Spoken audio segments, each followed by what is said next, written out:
This is videotape number 12B, Hit Them Where It Hurts, Finding Holes in COTS Software.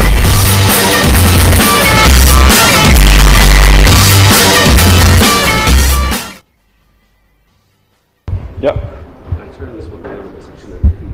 All right, well, I'll just disable this one for the instant.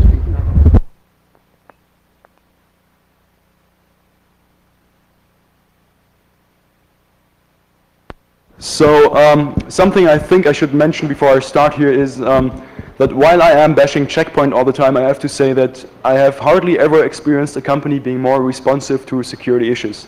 And they've been really nice about everything, and they even sent me the new service pack when I didn't have it.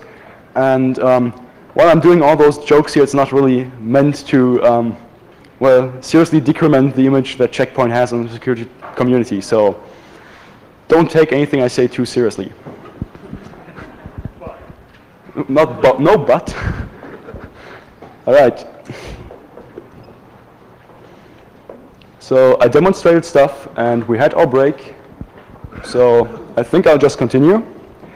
Well, sometimes vendors take their time with patching things and they have to do a lot of regression testing and all those things. And a scanf can easily take a month or two to fix. So sometimes you just don't want to be standing bent over. So you might just decide to fix stuff before the vendor does, just in order to be safe. I have to tell a little war story here. I used to do penetration testing in Asia. Not the way you think, like network security penetration testing. And anyways, what I was doing there, basically we had large penetration tests on a rather large bank. And they had this really nice setup, like they had a good firewall, only leaving ports 80 and 25 incoming open. Everything else was filtered. And beyond that firewall, they were running a Lotus SMTP server and Netscape Enterprise as their main web server. And they had guys from Sun come in to harden the network and so on. And all the connections on their internal network were running over SSL, so you couldn't sniff, or you couldn't sniff without man-in-the-middle attacks or whatever. So basically, the problem was that we got not really hired to get in there, but just to confirm they're safe. So we were the first ones to actually look at the applications. And well, eventually we got in through Lotus Domino SMTP and took control of that computer and then started collecting the POP passwords that would come into the Lotus Domino SMTP server. And after a day or two, we pretty much had a list of all POP passwords in that company. And you all know how users reuse their passwords all over the place. So they got owned pretty badly. And we sent this problem to Lotus, and they didn't really respond. And then they said, well, we'll have a fix in about a month or so. And then we had to explain management of that bank, hey fellas, well, you're bent over there, and you can't really do anything about it. So, well, eventually they asked us if we can't do anything about it. We offered them that I would patch the binary of Lotus Domino. That is something you should not do unless you get a signature that you are not liable for anything. So once you get that signature, you might just as well go ahead and do stuff the vendor takes a long time for. And it's usually quite amusing if you take into account that the vendor takes, well, several weeks of regression testing, and well, it takes about a month to fix a serious bug apparently. And usually it's a matter of 15 minutes in the disassembler and a hex editor. So, well, anyways, the theory of patching. Usually if you, well, patch security vulnerabilities, you want to add secure code in place of the bad code. So you need room. And in all modern executable file formats, such as PE, COTS, ELF, you have something called caves. Basically, the text and the data sections are aligned to certain values. Under Windows, it's usually 200 hex, if not page alignment, which is 4096 bytes. So between the real end of a section and, well, the end which is declared in the file header, there's room for you to add code. And there have been quite a few viri to exploit this, most notably the CIH, which was the first big public cave-running virus. So basically, the place to add your code is caves, because you can add code without messing around in the file header and adding sections and doing all the annoying stuff. So what you want to do is, well, you take the vulnerability, patch a jump right before that offending call or right before that offending code, jump into the cave where you have placed your good code, and then you jump back into the application to pass control right after the call where the vulnerability has happened. So I'll quickly, we'll patch 2 vulnerabilities in the CSM proxy, and then we'll move on to something more interesting. 1 second. Guys, sit down again and switch microphones.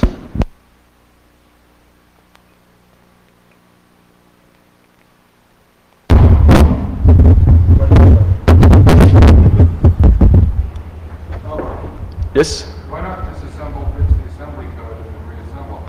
Because in order to completely disassemble, fix the assembly code, and reassemble, you need to have a complete and good disassembly. And a complete and good disassembly of a large application is something that is very, very time consuming, because the disassembler is bound to screw up at some point. And you'll have undefined bytes, and you will perhaps not understand things correctly, and frequently you're breaking things this way. And why would you go through the process of generating a huge assembly language output? Remember, disassemblies are large, and a lot of assemblers choke when you feed them an assembly file which is larger than, say, 20 megabytes. So it's a lot easier to just patch right away using a hex editor.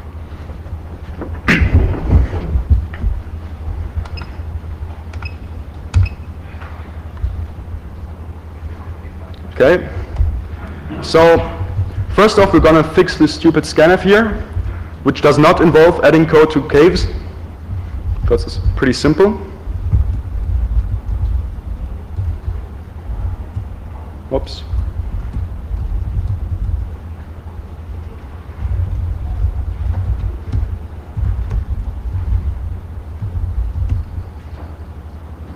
So basically, what we're going to do with the scanf here is we're just going to add, well, the standard scanf size checking. We're going to replace the straight %s with a %99s or %127s, which is pretty straightforward. The hex editor I'm using is a Russian thing called Hiev.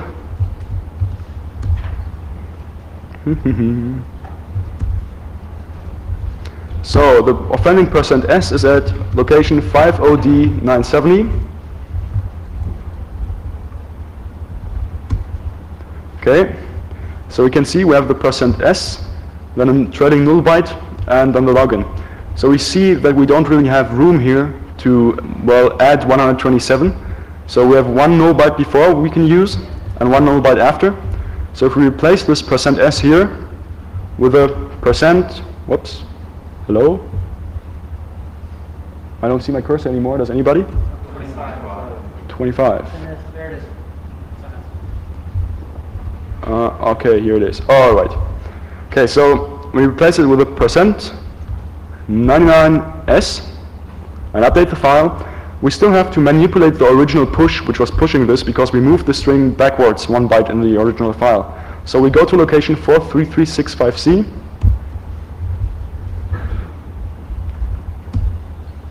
Okay, here we are. We switch into debugging or disassembly mode to enter the address again, 43365C. And here we are. Here's the push. And we want to move it 1 byte backwards, so we replace this 50D970 with the 50D96F, like this. We update the file.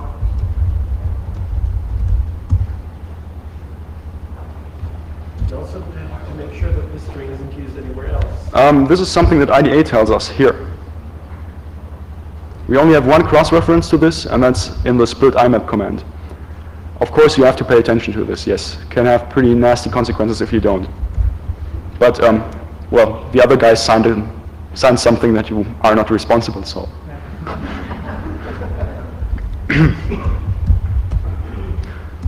Okay, we connect.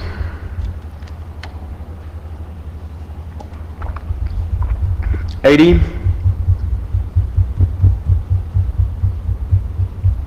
100. 128. Oh, no, 100, 128. 100 plus 8 is not 128. Okay, 110. Nobody ever said that counting was easy. 120. 128. Nothing happens. We successfully patched this problem. Okay. Now, just a short note why I'm calling this software a piece of crap. You see this?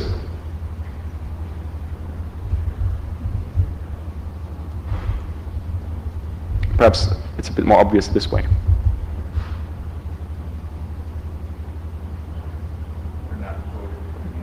Well, yeah, right after the vulnerable scanf, they're using a straight string copy. So, in order to take control of EIP this time, we need to send 1024 bytes, plus 1200, I'm not good at math, so we're probably going to send somewhere around 1200 bytes. And we should get control of EIP again. I got this test.txt, which is full of A's. I'm going to send it. And here we go again. So now I think you understand why this is a piece of crap. It goes on like this. Basically, in order to identify about 10 distinct buffer overruns in this software, you'd have to invest about 15 minutes of work. So, all right, but the nice thing about this one is we can now properly patch something a bit more complex than a scanf format string. So, what we do want to do here is we want to place a jump pretty much right here. Jump to the cave, push a maximum length parameter, push the source buffer, push the destination buffer, and call an strn copy instead. We then have to clean up the stack and jump back right here. Will you have enough caves to patch? Yeah, the caves are usually quite large. And, oh, you mean whether there's enough room in the caves to patch all the vulnerabilities? Yeah. That's a good question. That's a very good question. I doubt it, seriously. Okay, got me there.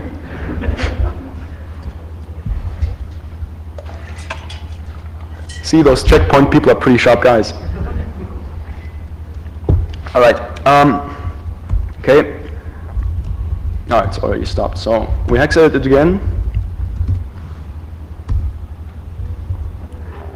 Okay, and we go to the beginning of the second section. And then we scroll upwards, and we see all this null padding, which is a cave.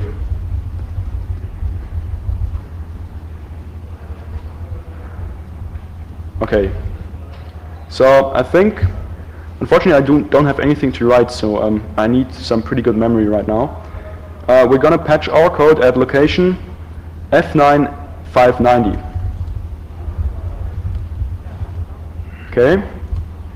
So, whoops. Switch to decode mode. We go to F9590, and then we add our code. First off, want to push the value 3FF, which is 1023. Okay. Next, we want to have a move ECX EBP plus 8.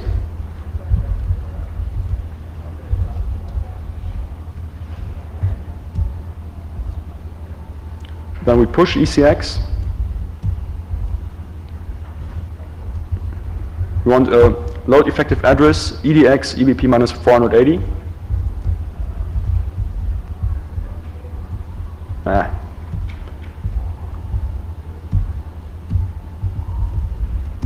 now we've got to figure out where strn cat or strn copy is at. Here it is, and it's at the location in the program of E4AE0.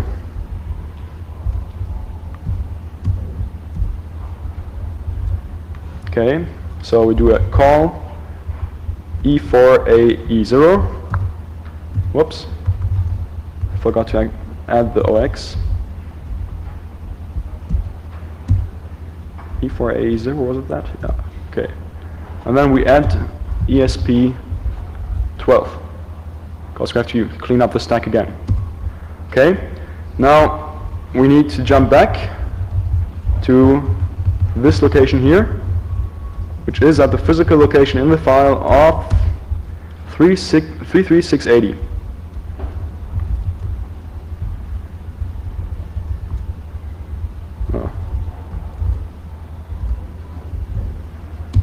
Okay, we got the code added in the cave. What we now want to add is the jump to our code. The jump to our code has to be added at location 43366D, and this is a virtual address.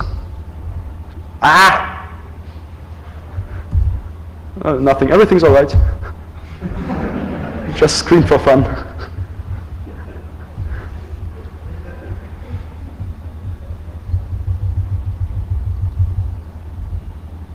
Okay, here we have our code, and we want to go to location 433, what was it again? 43366D. Okay, here we are. I lost the display again. Just one display. Toshiba piece of crap. Actually, I had a really nice Russian no-name notebook before, and it was really bulky and really heavy and really slow. But the nice thing about it, it didn't look as if anybody would want to steal it in the first place. And secondly, well, wait a second. I'll figure a way to fix this. No, I don't. Must be the switch. Because monitor is working. Must be this splitter. So, well, somebody told me he would be just one scream away. Should I scream? Actually, I don't think I will get this fixed. Okay, somebody's going to take care of it. So, anyways, I was telling you about the nice laptop I used to have. So the nice laptop I used to have was really bulky, and I have to travel to my working place in a bus, which is full of drug addicts because it's the main drug trafficking route in that city.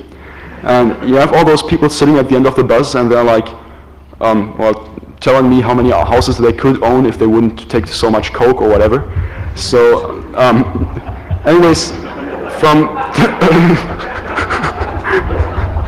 from time to time what happens is, well, I'm sitting in the bus typing, and with the old laptop I could sit there typing because it looked like you could hit somebody in the head with it if you tried to take it. And the new one actually looks expensive, and I have to figure some way to kind of make it more beautiful, less looking like a female handbag or whatever.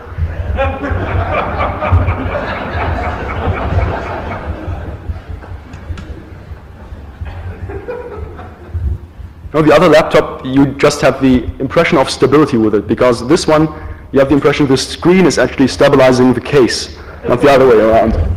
So, I fear I might have to continue with one screen. Blackhead will gladly pay you a massage afterwards.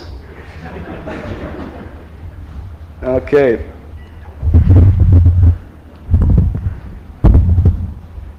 Hello? Okay. So, where was I? Oh, okay.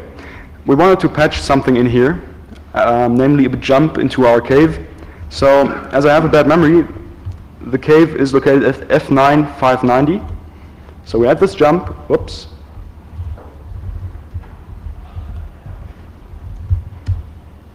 All right, save it. And now we trace it in the hex editor once more to make sure we haven't done any stupid mistakes as usual.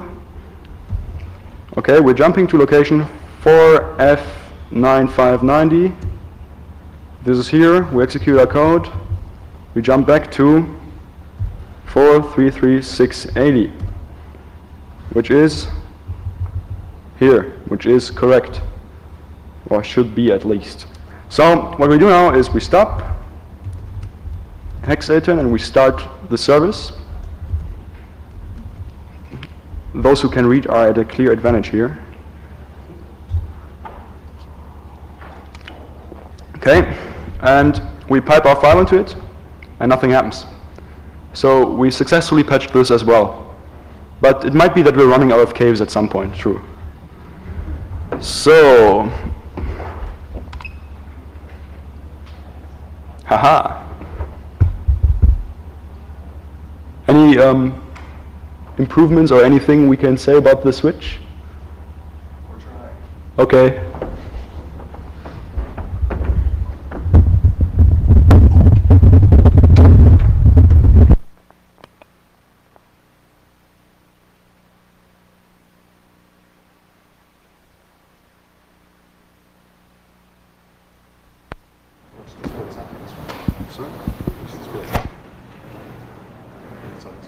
Yes. But see, it's on there, so. Is there a signal going to the projector? The signal is going to the switch at least. Yeah, this one's supposed to be there. No, both are supposed to be on. Yeah. Yeah, this is supposed to be there and there. Oh, at the same time. So it's the switch. Or the split cable. Well, I'm running out of stories to tell, sorry. So, all right, let's continue. I told you before that I would be going into the theory of runtime encryption. Runtime encryption is something bad shareware programmers use in order to prevent evil crackers from cracking their copy protection. And runtime encryption is something that, well, expensive CAT applications use and expensive server applications use because they're using a dongle for license management. So basically the way these runtime encryptors work is pretty similar to the way viruses work or virui work. You have the original entry point, you add some descrambling code at the end of the executable, then you move the entry point to the end of the executable into the descrambler. And then you scramble the contents of the file. So when the file is executed, the descrambler runs first, descrambles the file, and then passes execution back to the original program. This is something that could be pretty useful to screw over all those forensic people who can't handle disassemblies. Well, just a hint. And elf crypting under Linux is possible, so. Anyways, in order to deal with these things, you have to find the original entry point, either by tracing through the descrambler, dealing with all the anti-debugging crap and all that, and as soon as the control is given back to the original program, at that point, well, you repair well, I'm getting ahead of myself, so you just have to trace through until the control is getting passed back to the original program. Alternatively, you can create compiler signatures, because the programmer who is wrapping his program is using a standard compiler. You hook into one of the standard API calls that the compiler uses during startup, and then you know that you have reached the entry point. The advantage of this is you can just replace part, like you hook into kernel 32, so the program has no real way of knowing what's there, because you never know what's in kernel 32 anyways. No. Well, anyways, the advantage of this is that anti-debugging will not work. Afterwards, you have to repair all the damage the cryptor has done to the executable, which can be quite annoying, because some cryptors, well, like parse the code and swap out entire parts of the code into other areas of memory and do similarly annoying stuff. So you repair all the damage being done, you repair the dynamic link tables and so on, and then you dump the file to disk, and you should have an unpacked file which runs fine. This is incredibly time-consuming if you do it manually, but there are tools and ways of doing this semi-automatically. Most notably, iStump, written by a crazy Bulgarian and an even crazier Hungarian. They have added code to the Windows 90X version of SoftIce, and they were really bored, and they decided they'd first want an automated unpacker and repairing plugin for SoftIce. And then they noticed that they're spending a lot of time in the kernel debugger, and listening to MP3s while you're in the kernel debugger doesn't work. So they added a kernel mode MP3 player to SoftIce.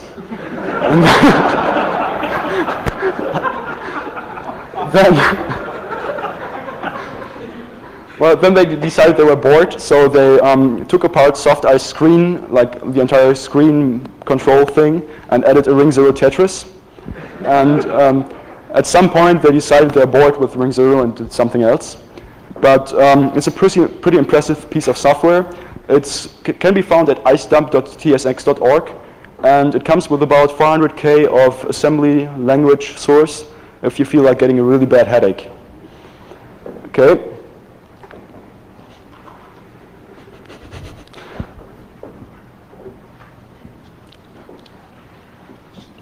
There are other tools to do unpacking as well. There is something called procdump, which is pretty old by now, written by a very capable French guy, which did try to unpack from ring 3. And then there's a lot of specially designed tools for one specific packer. Like there's a very common packer called ASPAC on ASPAC, not ASPAC. Anyways, ASPAC, which is a very widespread packer under the NT platform. And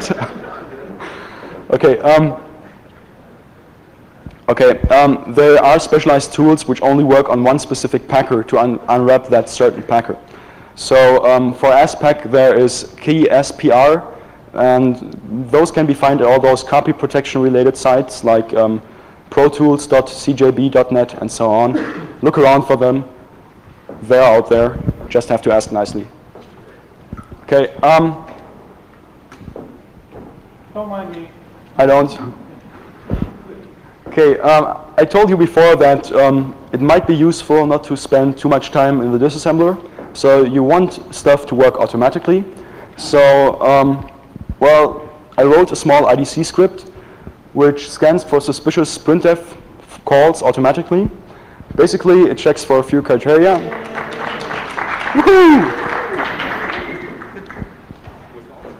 Quit stealing the applause. Right.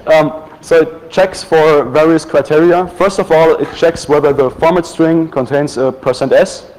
Secondly, it checks whether the string which is being expanded is non-static. Thirdly, it checks whether there is an argument deficiency.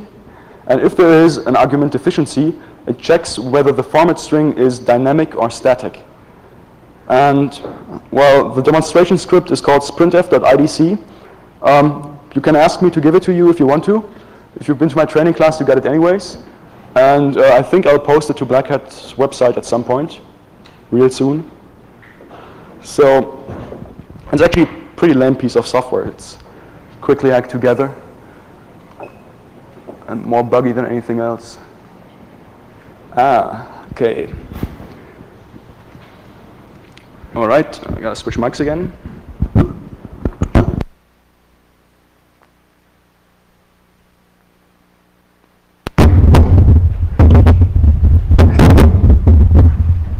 Okay, so here we are in CSM proxy. We go into the sprintf location, and then we load our script.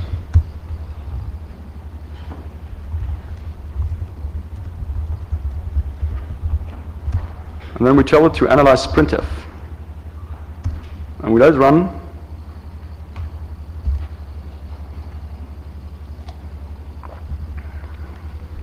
Shoop-de-doo. Okay, that's done.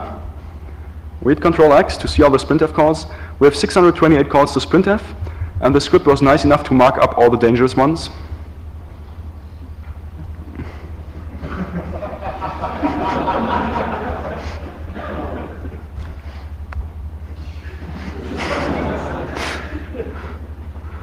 So the next step one would have to undertake, which is slightly more annoying, is you have to look at those format strings and see whether you can pass any user-supplied data into this.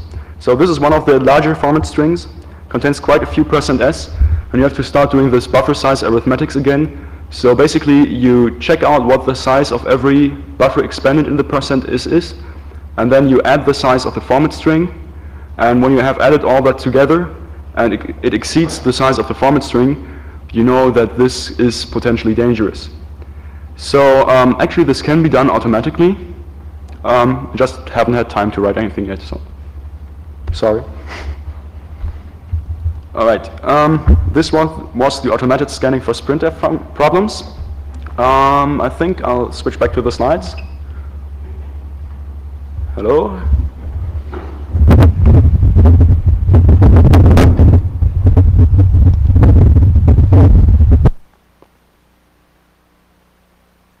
Okay, I told you before that I'm not going to analyze strn copies. And we're going to move on to scanning for format string vulnerabilities. So, as we will frequently encounter wrappers around stuff like vsprintf, vsnprintf, and so on, we want the format string script to be as flexible as possible.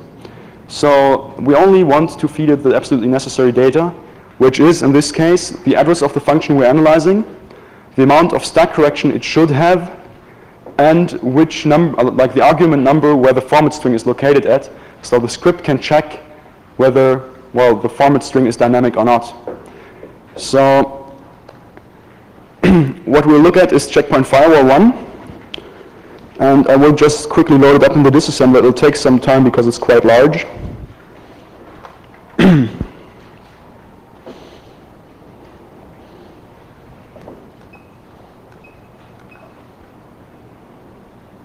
Actually, the reason why I got this Toshiba piece of crap is that after my last presentation in Las Vegas, people were complaining to me that my laptop is so slow. And well, it took like 5 minutes to load a larger database. And as the old laptop had about 32 megabytes of RAM, and the databases are easily like 80 megabytes big, you can imagine that this was getting a bit boring.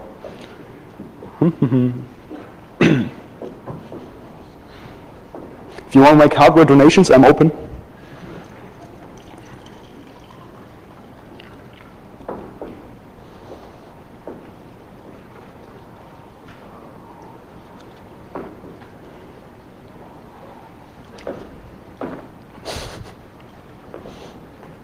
You know that you learn to draw really well if you're bored in front of your computer and you have a piece of paper?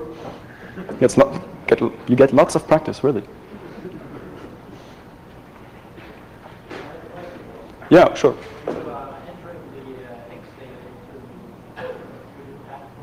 Yeah.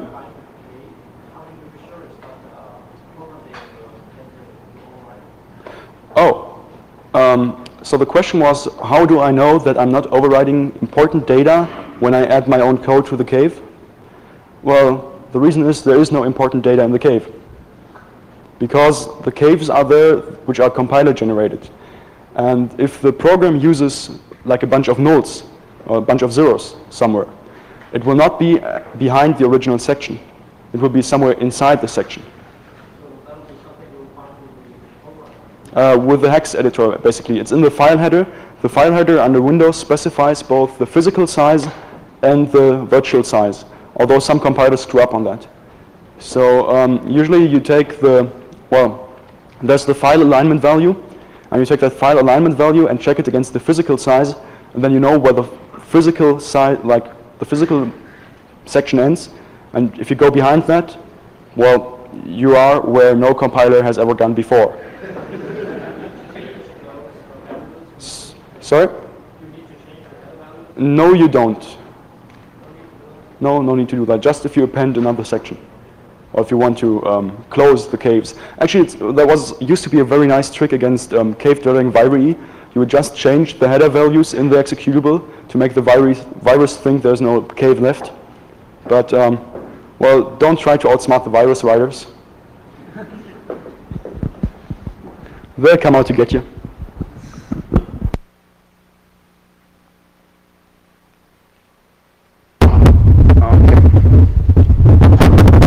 All right, here we are. This is a disassembly of Firewall 1, Checkpoint Firewall 1, version 4.1, Service Pack 2. Now I can assure you lots of the bugs you can find here are still present in Service Pack 4, but there has been a hotfix on Monday which fixes the RDP problem, and according to the people from Checkpoint which I've met here, the bug that I'm going to find here is fixed with that one as well. Told them about 3 weeks ago and I made it in. Well, I didn't see any mentioning of Black Hat yet, but we'll see about that. It's not like I'm out for the spotlight anyway, so. All right, so we can see that we got 32 calls to VSN printf. So we got 32 wrappers to VSN printf, which are potentially dangerous for format string bugs here. We go to the first one and start our boring work again. Go to the very top of the function. We can see that we have 3 arguments. And as it's a function which uses VARGs, a variable number of arguments, we can be pretty sure that the correct stack correction is therefore 12 bytes. And the format string will be the second last argument, usually. Doesn't have to be, but in this case it is. And if you get really strange results from the script, you might check whether it's actually the case, but for now we'll just assume it. So we load the format string script. We tell it where we're at. We tell it the minimum stack correction, and the format string is argument 2. It passes through here, and we can see no format string bug has been found. So we move on to the next wrapper.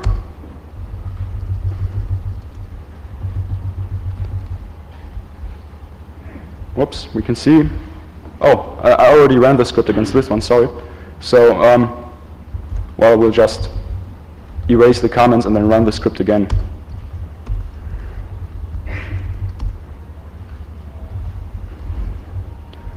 Okay, so right now the script is still buggy to a certain extent because it thinks that the only valid format string must have 2 bytes, % and something.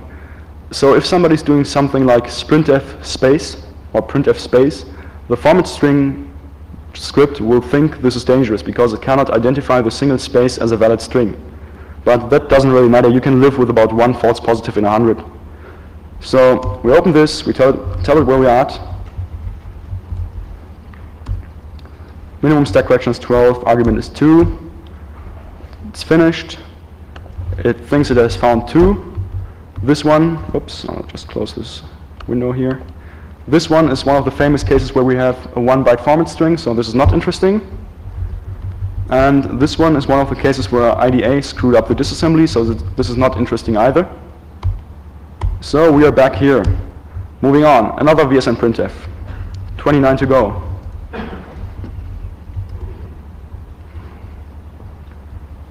Okay, so we run the format string script. In this case, we have a stack correction of 16.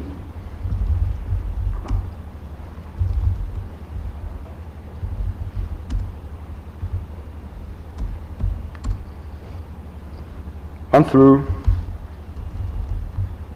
I've identified 1 down here. Now remember, the third argument is the format string. So it's passing, oh no, yeah, it's passing EDI into the function as a format string. And here you have a sprintf storing %s failed, where they create this error message and then pass it on into this function. So whenever an attacker can put data into this %s, he has a potential, or he can execute arbitrary code as he can write to arbitrary addresses in memory. So this is one. We're not going to go deeper into that. That was the only one the script identified here. Moving on. The fourth, sprintf, 28 to go. Run the script. I know reverse engineering is not particularly exciting. Okay, stack correction 12, argument 2, having it run, check. Okay, here we go. Format string problem here. Second argument is the format string, EBX here. So we see where EBX is loaded. Okay, now here you have to know something about firewall 1. It stores a lot of strings in one large hash table. And basically when it communicates with the management client, it seems that all the data being sent by the management client is first stored in this large hash table and then retrieved later on. So this function here retrieves data from this hash table. And the data being collected from this hash table has been filed under log failed. So it retrieves that string and goes back and feeds it into this function, and this is a format string bug. And we're not going to go deeper into that either. And here we have EDI being loaded again, or being used as format string again. And EDI has been loaded up here with the hash table lookup with the string SPI. We're not going to go into that either. There's still a few to go before we reach the interesting stuff. Or slightly interesting. EDI being loaded with a hash table string of user. So I don't know if somebody can put something in there. You have to be authenticated as an admin anyways, because this is happening in the admin parsing module, or administrative client parsing module. EDI, we go upwards. String template. So if somebody can file something on the template, he has probably gained something. Group. Extended user group. all of these should be investigated further whether you can do anything with them. So ref name,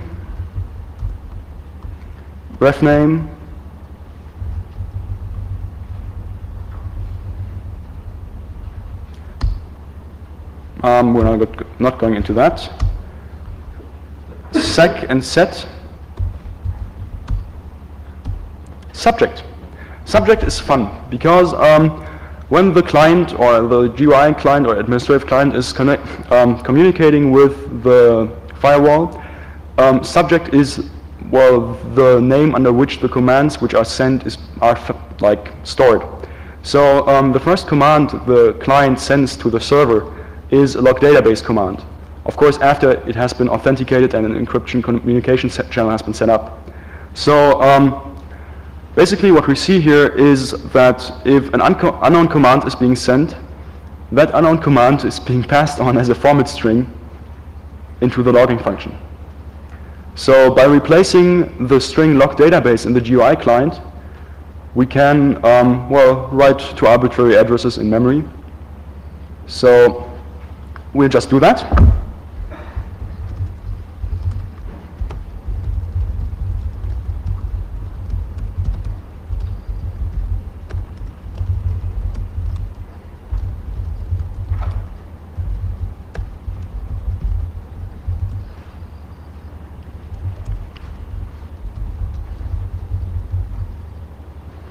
Okay, here's the log database command, and in order to make the firewall crash, we replace it with a %n. So, okay, now we run the firewall policy editor. Okay, so in order to have everything look a bit more nicely and be a bit more visual, we're going to set a breakpoint inside firewall 1. Oh, firewall 1 isn't started yet.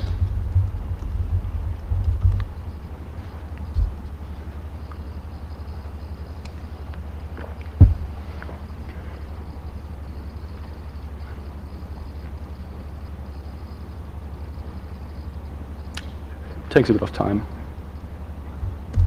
Okay, so we're going to set a breakpoint. Whoops, sorry. At location 494400, which is the hash table lookup. And then we'll see what happens here.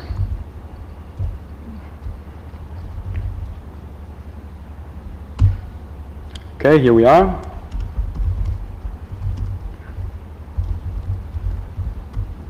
Okay, we're going to edit our breakpoint a bit.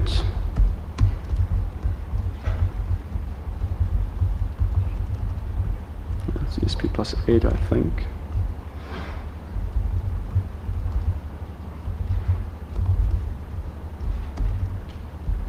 So if I haven't made a stupid mistake, this should display us both the string being requested by the hash lookup and the string being returned by the hash lookup.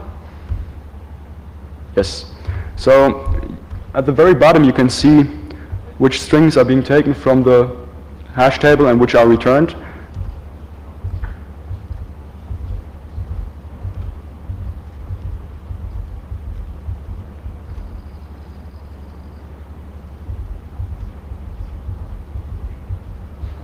So our subject is not coming up yet, it will be in a minute.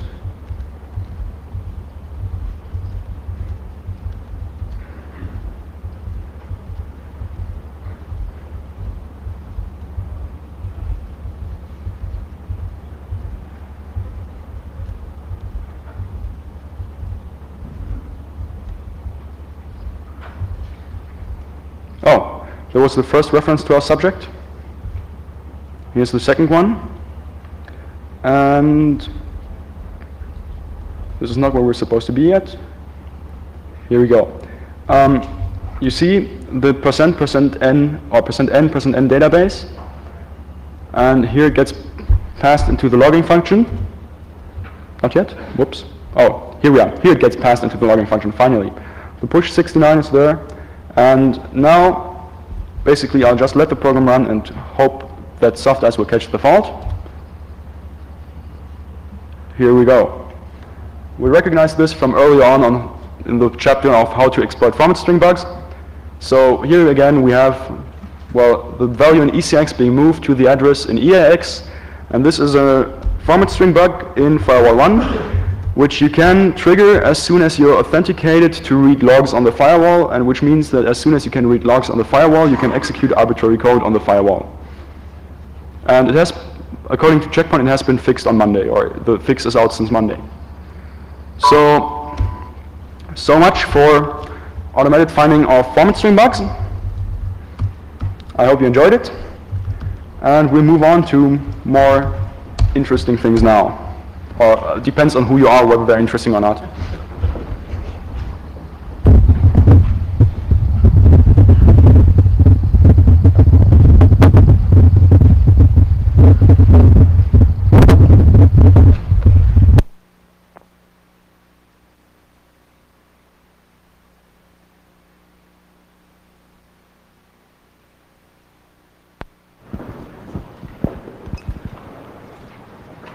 So if you're somebody using Checkpoint Firewall for anything critical, keep in mind that, well, I haven't found anything more serious. And for this one, you have to be authenticated as, well, at least a valid admin who is allowed to read logs. So this is not like the ultimate catastrophe waiting to happen. Just a small one. All right. Oh, yeah.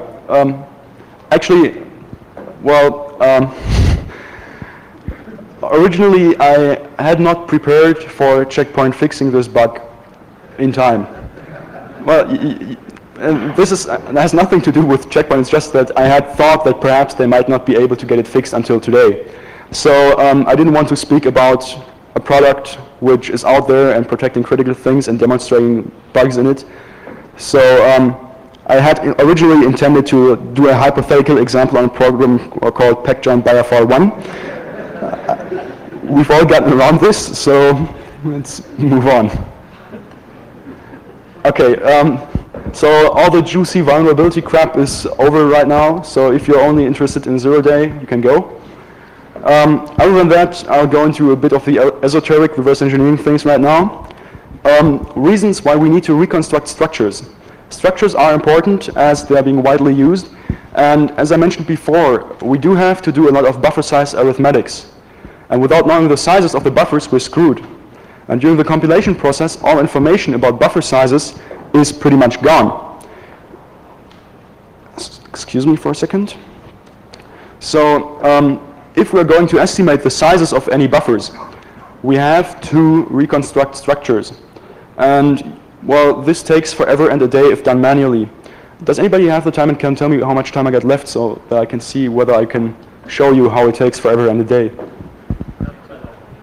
20 minutes left? Oh, well, then we got time. All right.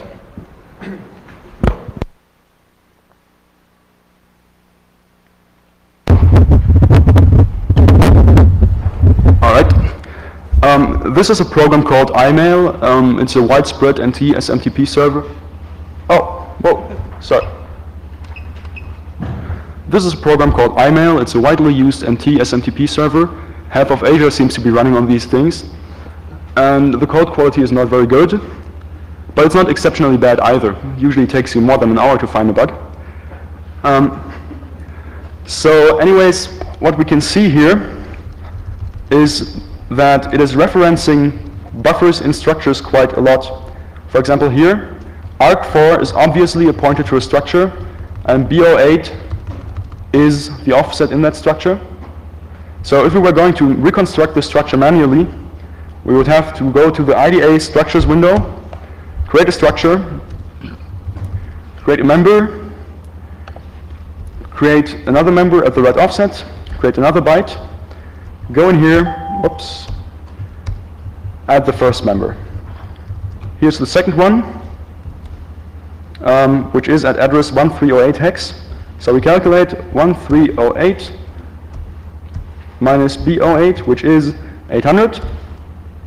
So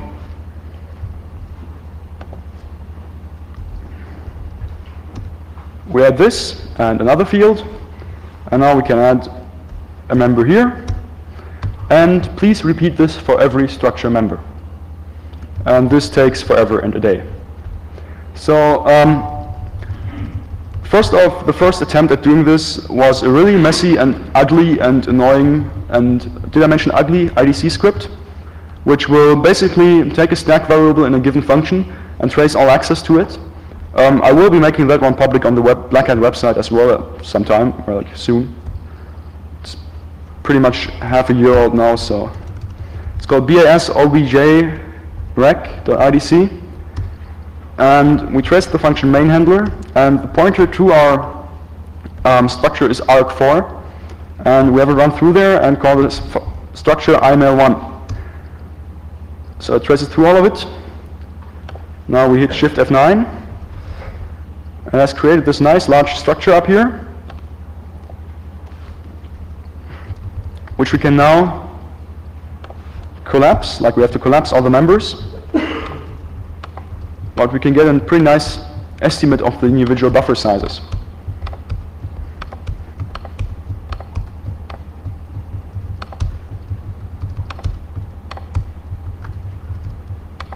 Of course, this is far from perfect because we're only tracing one function.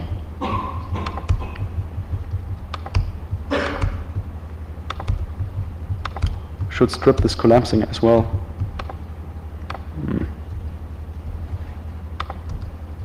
Okay, so here we have a pretty decent estimate of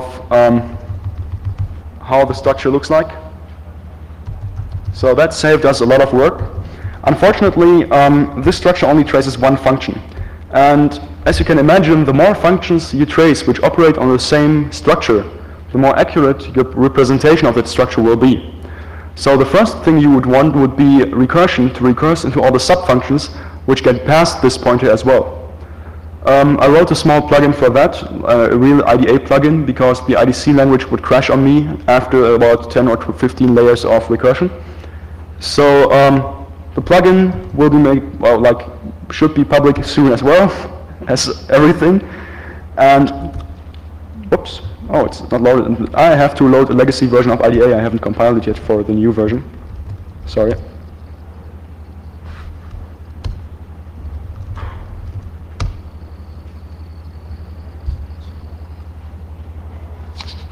Okay, here we go. We feed the name of the function we're dealing with. And name it structure black hat or whatever. And this plugin actually goes into all the sub-functions. And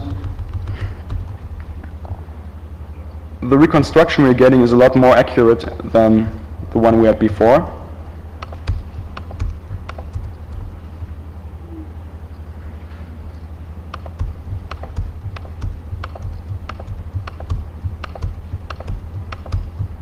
So this is probably pretty close to the original structure, actually. Of course, you'll have a few double words recognized as uneven numbers, but all in all, you should be pretty much set.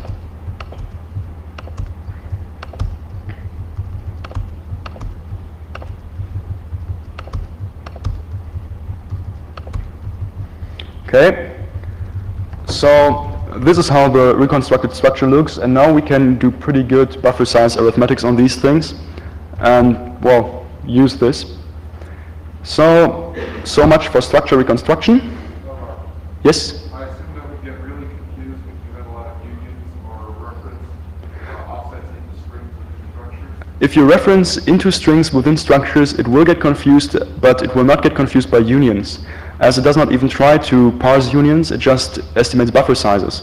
So you will not notice when you're using a lot of unions, so your structure you get will not be similar to the structure the programmer uses, but the buffer sizes will be reconstructed. And the buffer sizes is what we're going for. I'm not going to write it C++ decompiler. So it kind of depends on what you're doing. You're right that unions are a bitch to reconstruct.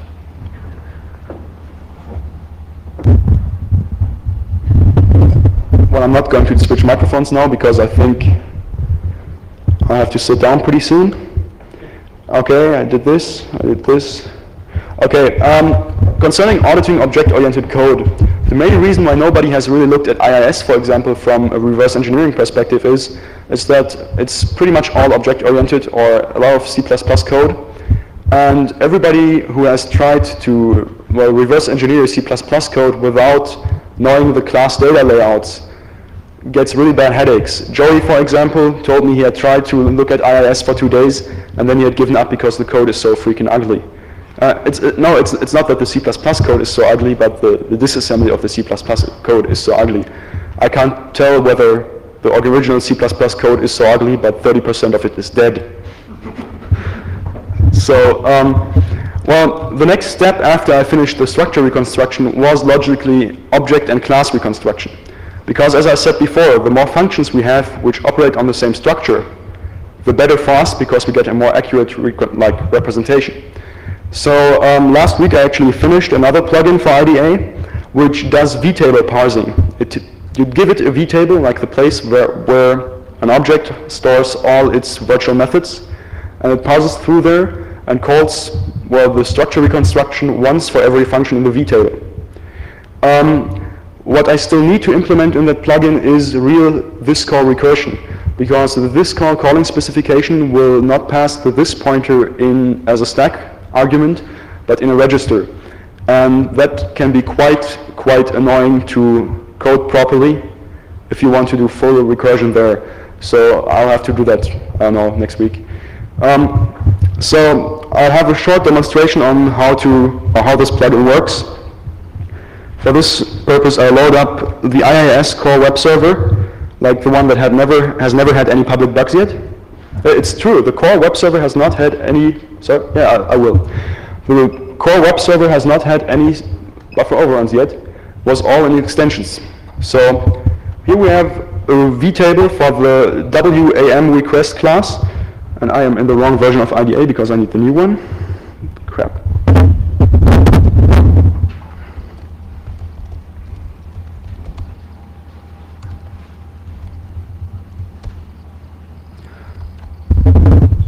Okay, here we go. We have this nice vtable here, and the this pointer is being passed as a stack variable in this case. So I will just run a new plugin. It asks me whether I want to do a vtable parsing because it hasn't found any code at the current address, and I say yes, please.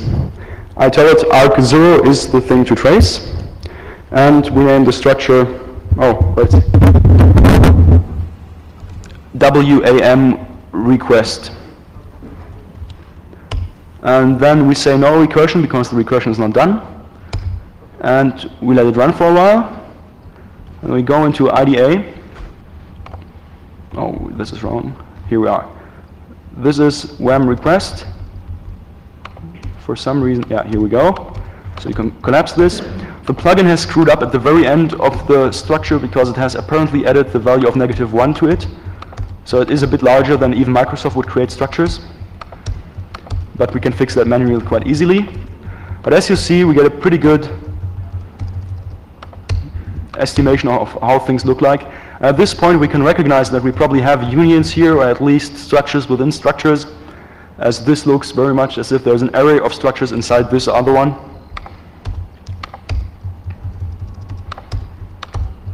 Oh, whoops.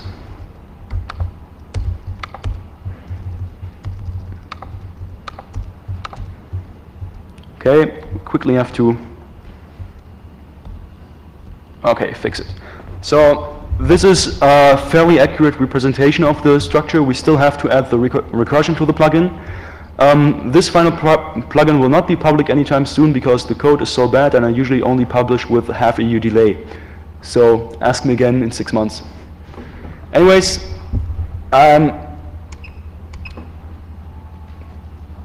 hello?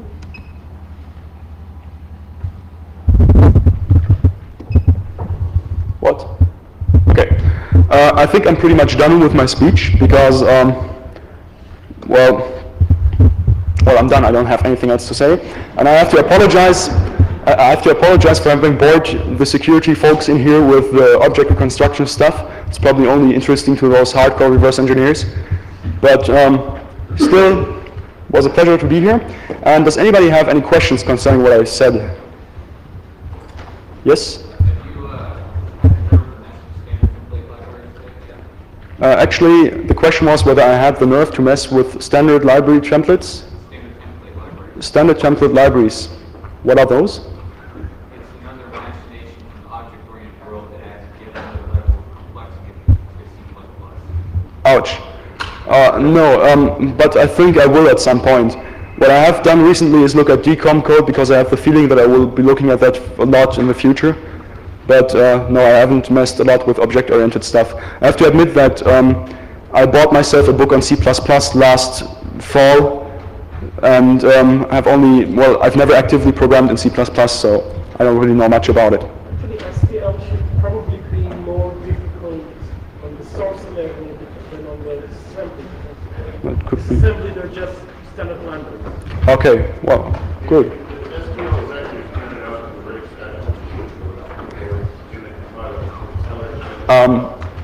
Okay, no problem. Yes? When you patch programs, you need to update the PE header checksum. Sir? When you patch Whether I have to update the PE header checksum when I patch a program. Usually I don't, because PE header checksum is only checked by default in device drivers. So in normal applications you don't need to do this. Any other questions? No? Well then, thanks for listening to my stuff, and have a nice day.